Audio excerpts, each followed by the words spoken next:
சோளிங்கர் சட்டமன்ற தொகுதிக்கு உட்பட்ட பில்லாஞ்சி அப்படிங்கிற கிராமத்துல குளக்கரை தெரு என்ற பகுதியில் இருக்கிற குளம். இந்த தெருவுக்கு பேரே குளக்கரை தான். ஆனா குளம் எந்த லட்சணத்துல இருக்கு பாருங்க. நல்லா பசுமையா இருக்கு அண்ணா. இது பச்சை பசங்க வெயில்ல தாகலடா நீ வேற பசுமையா தான் இருக்கு. ஒரு நீர்நிலைய தூர்வாரி சுத்தப்படுத்துறதுக்கு வக்கில்ல. ஆனா ஓட்டு மட்டும் வக்கனையா கேட்டு வந்துருவாங்க. இத்தனைக்கும் இந்த பில்லாஞ்சி அப்படிங்கிற ஊரு சோளிங்கர்ல இருந்து 4 கிலோமீட்டர் தானே? ரெண்டாவது வார்டு இல்ல தூரம் கேக்குறேன். சோளிங்கர்ல இருந்து 4 கிலோமீட்டர் இல்ல 2 கிலோமீட்டர். சோளிங்கர் நகர பகுதியில இருந்து 2 கிலோமீட்டர்ல இந்த ஊர் இருக்கு, இந்த குளம் இருக்கு. இந்த லட்சணத்துல இருக்கு. இன்னொரு விஷயம், இது வந்து குடி தண்ணி. ஓ அது வேறயா? முதல்ல இருந்து அப்படிதான். சரி குடி தண்ணி ஃபர்ஸ்ட் குடிக்கிறது தண்ணி. அதுக்கு அப்புறமா மத்த முக்கியமான வீட்டு உபயோகம் எல்லாமே தான் பண்ணாங்க. இப்போ நம்ம போக முடியாத அளவுக்கு இருக்கு. ஊர்ல இருக்கிற எல்லா சாக்கடைகளும் தான் வந்து விழுமே. பாத்துங்க மக்களே, ஒரு முறை மாத்தி போடுங்க. நீ உங்க கண் எதிர்க்க பாத்துங்க. இது வரைக்கும் போட்டு என்ன மாறிச்சு? எனக்கு போடுங்க சரிங்களா? உங்க கண் எதிர்க்கே இருக்கு உதாரணம். நீங்க இது வரைக்கும் ஓட்டு போட்டவங்க என்ன செஞ்சாங்க அப்படிங்கிறது. அதனால ஒரு முறை மாத்தி போடுங்க சரிங்களா? அப்பா கிட்ட சொல்லு, எனக்கு படிப்பு இலவசம் என்ன இது ஓட்டு போட சொல்லு.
ஓட்டு போடலாம்.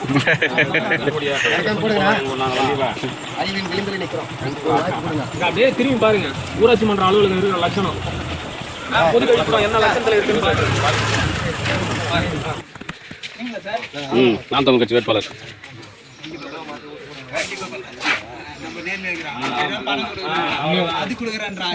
பணம் கொடுக்கல. வீட்லயும் சொல்லுங்க. ரொம்ப நன்றி.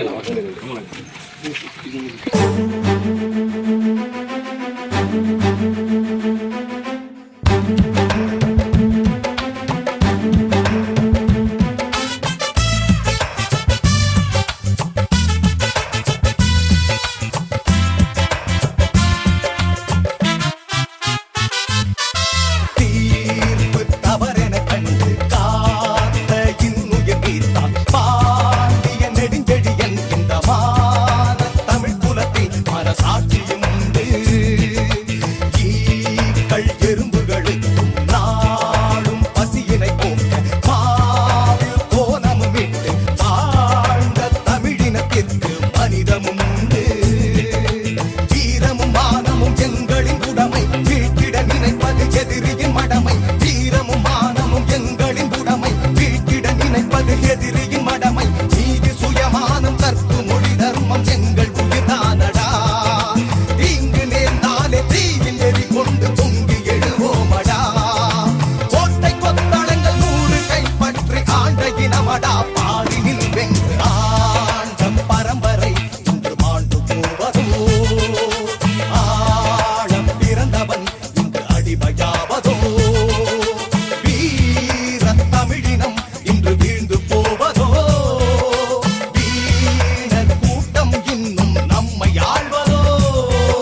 இல்லக்கா, நீ கேட்கறது நியாயம்.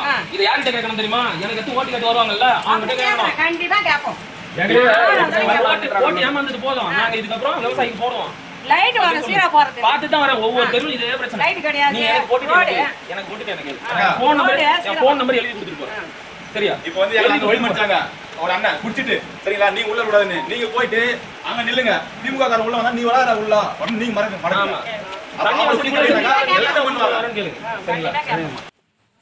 இப்ப நாம வந்து சோளிங்கர் சட்டமன்ற தொகுதிக்கு உட்பட்ட சோமசுந்தரம் சாலை என்ற பகுதியில இருக்கிறோம்.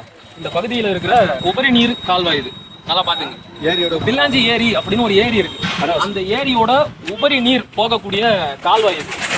அந்த கால்வாயில இப்ப சாக்கடை தண்ணி தேங்கி இருக்கு. அந்த தண்ணியும் முழுசா வடிஞ்சு போகல, அப்படியே தேங்கி இருக்கு. பிளாஸ்டிக் இருக்கிற எல்லா குப்பைகளும் இங்கதான் இருக்குது.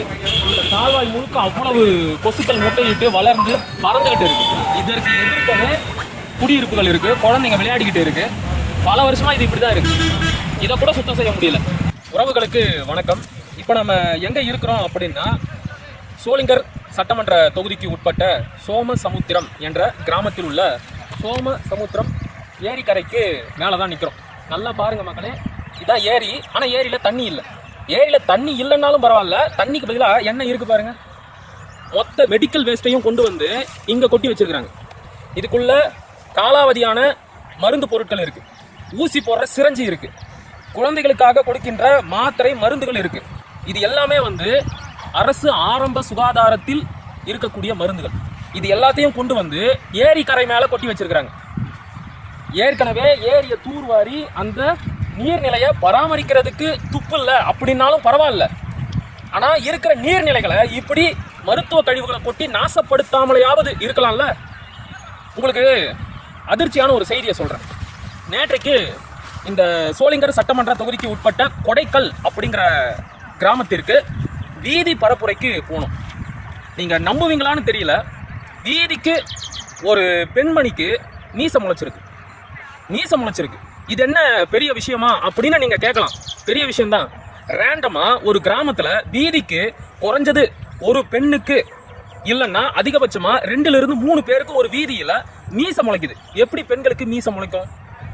ரொம்ப ரேரா ஹார்மோன் குறைபாட்டினால பெண்களுக்கு அப்படிப்பட்ட சில நிகழ்வுகள் நடக்கிறது உண்டு, வாய்ப்பு இருக்கு. ஆனா நான் பார்த்த எல்லா பெண்களுமே வேற ஊர்ல இருந்து அந்த ஊருக்கு திருமணமாகி வந்தவங்க. ஆனா அவங்களுக்கு எப்படி இந்த ஊருக்கு வந்த உடனே இப்படி திடீர்னு ஹார்மோன் மாற்றம் ஏற்பட்டு மீசை முளைக்குது? அவங்களுக்கு மட்டும் இல்ல, அவங்களுக்கு பிறந்த பெண் பிள்ளைகளுக்கும் இந்த கொடுமை நடந்திருக்கு. அப்ப அவங்களுக்கே தெரியாம அவங்க சாப்பிட்ற சாப்பாட்டுலயோ இல்லைன்னா அவங்க குடிக்கிற தண்ணியிலையோ இல்லைன்னா அந்த ஊர்ல இருக்கிற நிலத்தடி நீரோ கண்டாமினேஷன் மாசுபட்டு இருக்கு. என்னன்னு தெரியல. தெருவா போறேன் நான் வந்து வீதி வீதியா வீடு வீடா போய் துண்டறிக்கை கொடுத்து பரப்புரை செய்யும் போது இதை நான் கவனிக்கிறேன். ஆனா அதே ஊர்ல இருக்கிறவங்க அதிகமா இந்த விஷயங்களை கவனிச்சிருக்க மாட்டாங்க. அதனால அவங்களுக்கு இது பெருசா படலை. நான் வீதி வீதியா போகும்போது இதை நான் கவனிக்கிறேன். அப்ப அந்த ஊர்ல அவங்க சாப்பிட்ற சாப்பாட்டுலயோ குடிக்கிற தண்ணியிலையோ ஏதோ தப்பு இருக்கு. அதனால தான் இப்படி ஒரு மாற்றம் அந்த ஊர் பெண்களுக்கு நடந்திருக்கு. என்னுடைய புரிதலின் அடிப்படையில் நிலத்தடி நீர் தான் இதற்கு முக்கிய காரணமா இருந்திருக்கும். ஸோ ஏற்கனவே கொடைக்கல் அப்படிங்கிற ஊர்ல இப்படி ஒரு பிரச்சனை இருக்கு. இப்ப சோளிங்கர் சட்டமன்ற தொகுதிக்கு உட்பட்ட இந்த சோமசமுத்திரம் அப்படிங்கிற கிராமத்துல இருக்கிற ஏரிக்கரையில நீர்நிலையில இப்படி மருத்துவ கழிவுகளை கொட்டி வச்சிருக்காங்க. இந்த ஒரு இடம் மட்டும் இல்ல, அங்க பாருங்க, அங்கேயும் அப்படி இருக்கு. இந்த இடத்துல இங்க வாங்க, இதை காட்டு. இப்படி வந்து நீர்நிலைகளை நாசப்படுத்தினா இதெல்லாம் சரியா?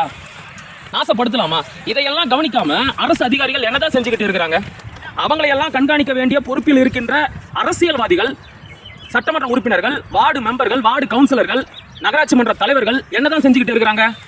இந்த சோளிங்கர் நகர்மன்ற தலைவரை பொறுத்த வரைக்கும் எந்த பொது சொத்தை எப்போ ஆக்கிரமிச்சு ஆட்டையா போடலாம் அப்படிங்கிறதுல மட்டும்தான் குறியா இருக்கிறாங்க. அவங்க பேரு அம்மா தமிழ்ச்செல்வி. அவங்களும் சரி, அவங்களுடைய கணவர் அசோகனும் சரி, எங்கெல்லாம் புறம்போக்கு நிலம் இருக்கோ அங்கெல்லாம் வளைச்சு போட்டு அந்த இடத்துல கட்டடம் கட்ட வேண்டியது. அப்புறம் ஊர் மக்களுக்கு தெரிஞ்ச உடனே அந்த கட்டடம் கட்டுறதுலேருந்து பின்வாங்க வேண்டியது. அரசாங்கம் அந்த கட்டடங்களை இடிக்கும். இது ஒரு பொழப்பா வச்சுக்கிட்டு திரியிறாங்க. இவங்க 2 பேரும் வந்து திமுகவை சேர்ந்தவங்க, இந்த தமிழ்ச்செல்வி அம்மாவும் அசோகனும். இப்போ இந்த மாதிரி முறைகேடு வேலை செய்யறதுக்கு தான் ஆட்சி பொறுப்புல வந்து உட்காருறீங்களா?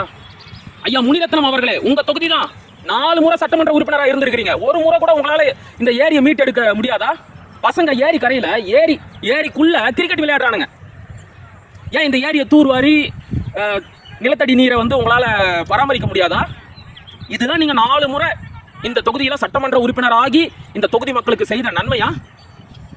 ஐயா, உங்களை கையெடுத்து கும்பிட்டு கேட்டுக்கிறேன். நீங்க இந்த தொகுதி மக்களுக்கு நல்லது செய்யல அப்படின்னாலும் பரவாயில்ல, தயவு செஞ்சு நீர்நிலைகளை இப்படியெல்லாம் நாசப்படுத்தாதீங்க. இதெல்லாம் பெரிய பாவம், பெரிய பாவம். இந்த மருந்து மாத்திரைகளோட கழிவுகள், இதனுடைய நச்சு வேதி பொருட்கள் நிலத்தடி நீருக்குள்ள போய் கலந்து கண்டாமினேஷன், அந்த நிலத்தடி நீரை மாசுபடுத்துச்சு அப்படின்னா அது இந்த ஊர் மக்களை தான் பாதிக்கும். கொடைக்கால் மக்களுக்கு என்ன பாதிப்பு ஏற்பட்டுச்சோ அதே பாதிப்பு இந்த ஊர் மக்களுக்கும் வருவதற்கு வாய்ப்புகள் அதிகம்.